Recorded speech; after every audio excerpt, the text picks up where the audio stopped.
आमर नगार जड़े युव भाई चाषी बलराम प्रधान तांकर जेन आगु कोविड टाइम रे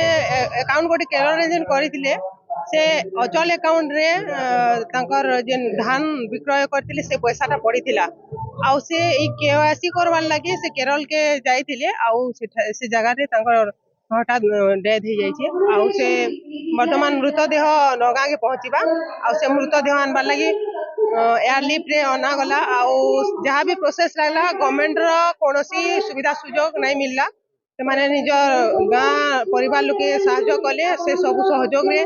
से माने डेड बॉडीटा अनुछन आउ वर्तमान से डेड बॉडी गाँ के पहुंचीबा आउ निश्चित भाव रे सरकार को जेन भूल रही छे सेथिरे आज जड़े चाषी तार माने मोलादी देखबार के हमें पाउछु एटा गोटे बहुत दुखर घटना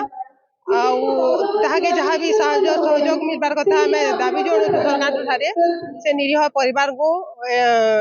माने के साहाय्य सरकार ठारू मिलू बोली करी हमें दाबी करमु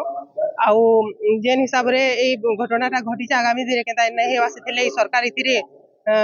माने अवेयरनेस करूँ केंदारी सेटा सुधारवा लागि चेष्टा करूँ एवं आज आमे समस्ते से चाषी को सहयोग करी करी आमे से डेड बॉडी रा आनुछु।